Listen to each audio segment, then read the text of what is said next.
O final do mundo, o Apocalipse, o final dos tempos.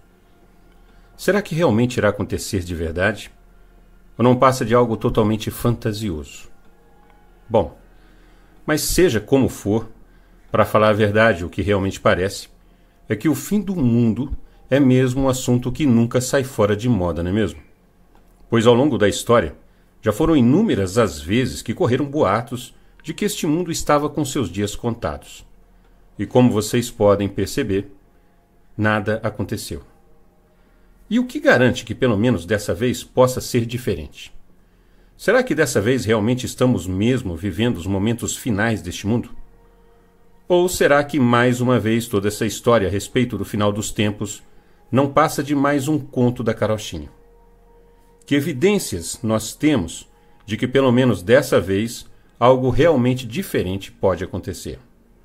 E é sobre este assunto que iremos falar no vídeo de hoje. Sejam todos muito bem-vindos ao canal O Ser do Ser.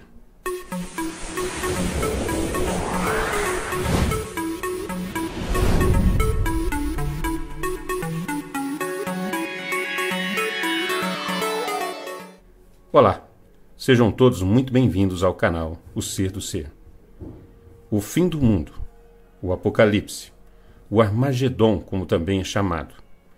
Será que realmente está mesmo por acontecer? Ou não passa de mais uma ideia totalmente fantasiosa e sem nenhum contexto? Mas, para que possamos chegar mais próximos de uma resposta correta para essa grande questão, acredito que o melhor a se fazer seja tentar procurar no passado informações e evidências que talvez sejam capazes de fazer com que nós possamos entender um pouco melhor a respeito do nosso futuro. E para isso eu gostaria de chamar a atenção de vocês para 3 profecias muito antigas. Só que, primeiramente, eu gostaria de deixar muito claro aqui que o verdadeiro objetivo desse vídeo é simplesmente transmitir conhecimento, sem nenhum tipo de orientação religiosa. Simplesmente porque é mais do que evidente que, pelo menos na maioria das vezes, a religião serve mais para separar do que para unir as pessoas, criando falsos dogmas e valores dentro de cada um, que na verdade só servem para substituir os valores que realmente poderiam levar toda a humanidade ao mundo realmente muito melhor. E que são o amor ao próximo e o desapego às coisas materiais. Mas ao invés disso, o que vemos hoje é uma sociedade onde pessoas que se dizem cristãs parecem realmente nunca ter lido ou ouvido nada a respeito da vida e da verdadeira mensagem do Cristo. Onde, a cada dia que passa, podem ser vistos cada vez mais e mais carros no trânsito com um grande adesivo pregado no vidro dizendo: propriedade de Jesus. Sendo que uma das principais mensagens do Cristo neste mundo foi a humildade e o desapego às coisas materiais. Ao mesmo tempo, que também a cada dia que passa se torna cada vez mais difícil de se encontrar uma pessoa neste mundo que realmente esteja carregando essa mensagem dentro do seu coração. Uma sociedade com presídios, onde em uma sexta-feira da paixão, por exemplo, cerca de 90% dos presos preferem fazer suas refeições sem qualquer tipo de carne, onde grande parte deles é composto por detentos das piores espécies que vocês podem imaginar. Agora, vocês conseguem ver alguma lógica nisso? O cara assalta na terça, mata na quarta, estupra na quinta. Mas na sexta-feira da paixão, o cara não come carne, porque a sua religião não permite. Como se fazendo isso já ficasse tudo resolvido, não é mesmo? Bom, mas vamos voltar ao assunto das profecias. E para começar, vamos falar a respeito da mais antiga delas, e que está escrita dentro do livro do Apocalipse, e que, pelo menos no meu entender, deixa totalmente claro que, segundo essa profecia escrita há pelo menos 1900 anos atrás, aponta o atual Papa Francisco como sendo o último Papa da história. E essa profecia está em Apocalipse 17, versículos de 9 a 11, onde está escrito: aqui o sentido que tem sabedoria. As 7 cabeças são 7 montes, sobre os quais a mulher está assentada, e são também 7 reis, 5 já caíram, e um existe, outro ainda não é vindo. E quando vier, convém que dure um pouco de tempo. E a besta que era, e já não é, ela também o 8º, e é um dos 7, e vai à perdição. Bom, a verdade é que cada um é livre para ter a interpretação que escolher ter a esse respeito. Mas eu pessoalmente concordo com algumas teorias da conspiração que falam sobre este assunto e que acreditam que a mulher assentada sobre os 7 montes descrito neste texto é na verdade o Vaticano, a sede da Igreja Católica. Pois talvez muitos de vocês ainda não sabem, mas o Vaticano está localizado no coração de Roma, a qual é conhecida como sendo a cidade das 7 colinas, onde o Papa Francisco, além de Papa e líder da Igreja Católica, é também o 8º rei do Vaticano. E isso simplesmente porque no ano de 1929 foi assinado por Benito Mussolini, o então chefe do governo italiano, aquilo que ficou conhecido como sendo o Tratado de Latrão, onde o Vaticano se firmou como sendo um Estado soberano, neutro e inviolável, sob total autoridade do Papa. E onde também o Papa, que até então era só chefe da Igreja Católica, passou a ser também um rei soberano da cidade do Vaticano.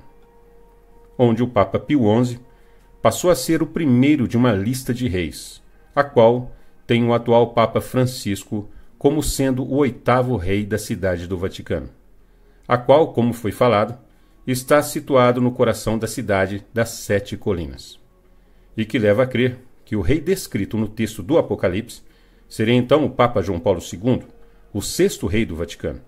O 7º deveria durar um pouco de tempo, e como todos sabem, realmente o Papa Bento XVI teve um dos mandatos mais curtos da história. E o 8º rei seria então o Papa Francisco, o último dos papas. E como vocês podem ver, essa profecia escrita há mais de 1900 anos atrás aponta exatamente para o quadro em que estamos vivendo hoje. E o mais impressionante disso tudo é que a segunda profecia que vamos falar aqui também aponta para o Papa Francisco como sendo o último Papa, e que é a profecia de São Malaquias, que, segundo conta a história, foi um bispo que viveu na Irlanda do Norte durante o século XII, o qual, durante uma visita a Roma, no ano de 1139, teria tido uma visão na qual, diante dele, surgiram 112 frases em latim, as quais supostamente descreviam cada uma um dos futuros papas da Igreja Católica, começando com o Papa Celestino II. E estas supostas profecias ficaram escondidas por muito tempo, sendo publicadas pela primeira vez pelo monge Beneditino Arnaud Willon, em 1595, o qual as atribuiu a São Malaquias. A Igreja Católica reconhece que São Malaquias realmente existiu, mas discorda quanto à autenticidade dessas profecias, levantando a seguinte questão: por que elas teriam vindo a público somente 426 anos após as visões de São Malaquias? E a Igreja argumenta ainda que tudo pode não se tratar de uma grande farsa.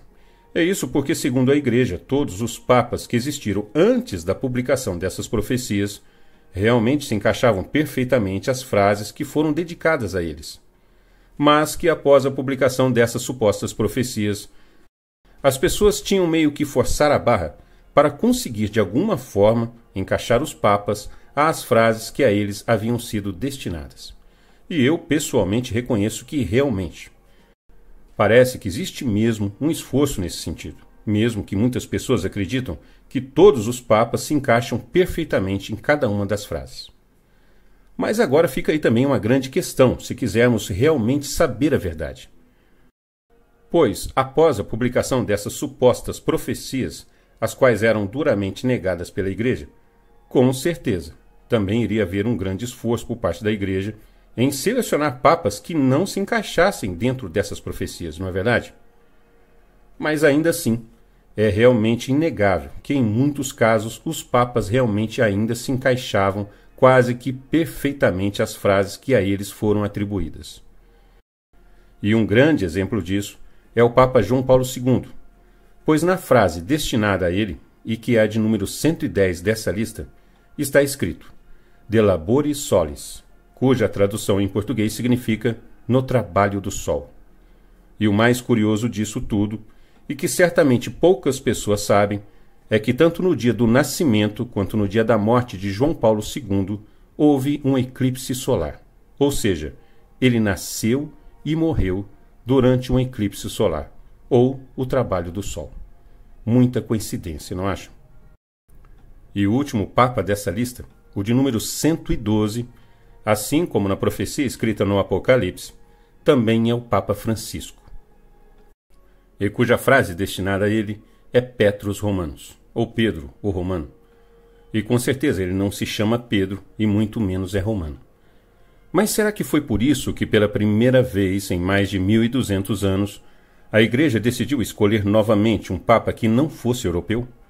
Pois o último Papa eleito de origem não europeia havia sido Gregório III, que morreu no ano 741 d.C. Bom, mas seja como for, o fato que não pode ser negado é que essas profecias foram mesmo publicadas no ano 1595, ou seja, há pelo menos 425 anos atrás.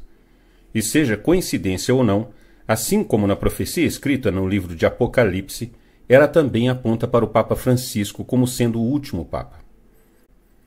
Poderia ser isso apenas mais uma grande coincidência? Bom, pelo menos no meu entender, eu pessoalmente acredito que não. Simplesmente porque isso seria coincidência demais, não acham? E a terceira e talvez mais impressionante profecia dessa lista é a profecia de São Nilo, escrita no ano 430 d.C., ou seja, há quase 1600 anos atrás. É uma profecia de natureza apocalíptica, e já se passaram mais de 15 séculos depois que ela foi escrita. E realmente é impressionante como ela descreve quase que totalmente o atual quadro social e tecnológico em que vivemos nos dias de hoje. A qual traz o seguinte texto que eu gostaria de ler na íntegra. Depois do ano 1900, por meados do século XX, as pessoas deste tempo tornar-se-ão irreconhecíveis. Quando se aproximar o tempo da vinda do Anticristo, a inteligência dos homens será obscurecida pelas paixões carnais. A degradação e o desregramento acentuar-se-ão. O mundo, então, tornar-se-á irreconhecível. As pessoas mudarão de aparência e será impossível distinguir os homens das mulheres, por causa do atrevimento na maneira de se vestir e na moda de seus cabelos. Essas pessoas serão desumanas e como autênticos animais selvagens por causa das tentações do Anticristo. Não se respeitarão mais os pais e os mais idosos. O amor desaparecerá, e os pastores cristãos, bispos e sacerdotes serão homens frívolos, completamente incapazes de distinguir o caminho à direita ou à esquerda. Neste tempo, as leis morais e as tradições dos cristãos e da Igreja mudarão. As pessoas não praticarão mais a modéstia e reinará a dissipação. A mentira e a cobiça atingirão grandes proporções, e infelizes daqueles que acumularão riquezas. A luxúria, o adultério, a homossexualidade, as ações secretas e a morte serão a regra da sociedade.